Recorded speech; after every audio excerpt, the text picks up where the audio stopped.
I like to imagine that one blissful day, hopefully not too long from now, the pop culture will get back to something close to entertaining. But alas, it's not that day. And since mankind hasn't yet evolved to such a glorious state, we're due to be disappointed once again. Which brings us to Halo coming soon on Paramount Plus. Now, I don't fault anyone for liking what they like. I'm a sucker for 2-day-old cold pizza, so who am I to judge? But sadly, your old friend Winter Wolf has been burned one time too many, and on the eve of Halo's debut, the warning lights of a hostile takeover are starting to flash. Probably seen the articles and commentary from Halo's showrunners. Maybe hit you as no big deal, but I have to line up squarely on the other side. Not experiencing an IP for yourself and then attempting to create something from the world's medium is next level intellectual criminal negligence. On what planet are you qualified to build a franchise, spin off, alternate timeline, or whatever the fuck you want? You haven't done the work. I gotta be honest, the remarks from the showrunners don't especially instill any confidence. They remark they haven't played the games.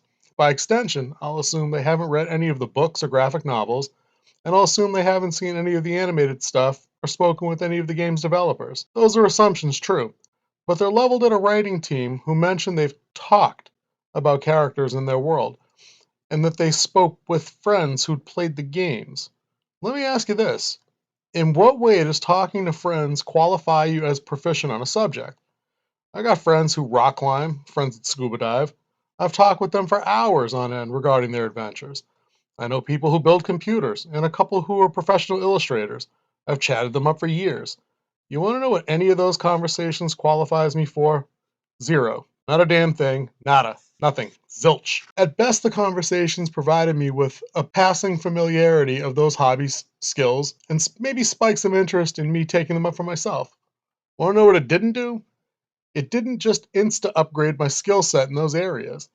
I can't just go climbing the same rock faces or dive the same wrecks as they do. I can't go ski a triple black diamond slope because I talked to a buddy for a couple of hours about french fries and pizza slices. Pizza, French fries, French fries, pizza, the French fries. I'd have to do the research, invest the time, the money, the proper training. I'd have to apply myself. It feels like the team writing Halo is running a play right out of Lucasfilm's Kathleen Kennedy's playbook when it comes to respecting source material. Honestly, I'm not sure which IP got it more wrong. Kennedy denied they had any source material to work from, and the folks at Paramount purposefully ignored it. Maybe even willfully. Maybe even eagerly. And the whole thing makes me wonder, who is this show really for? If you buy an IP with the intent of adding to the world or retreading the OG story, you need a fundamental working knowledge of it to begin with. You use this knowledge and you target your core audience. Think of it like this. When next year the engineers at Chevy are putting together the design for the next model Vet, I assure you the last thing they're going to do is 1. Staff the project with people who've never seen or driven one, and 2. Refit the damn thing into a riding mower. The success of an IP is almost exclusively tied to being successfully able to court the proper target audience. In genre fiction, this means legacy fans.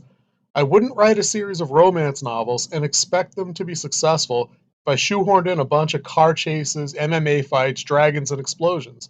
It'd be idiotic of me to expect legions of Vapor fans to suddenly pop up and buy in. It'd be even more foolish to expect traditional fans to stick around. I'll double down on this point. The studio head at Paramount said he wanted a Mandalorian of his own for his network. An appropriate, intelligent, proper thing for any studio exec eager to keep his job.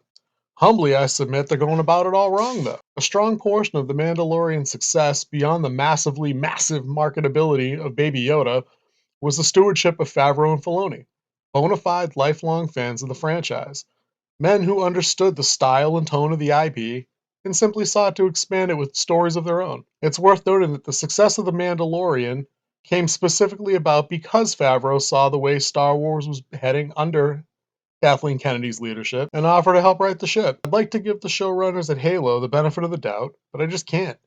This wolf's been bitten one too many times.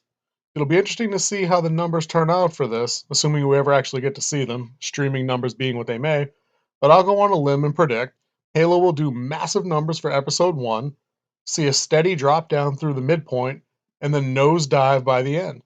I just don't see people sticking around to see how this story ends if the show's core story bears no resemblance to the game we grew up with.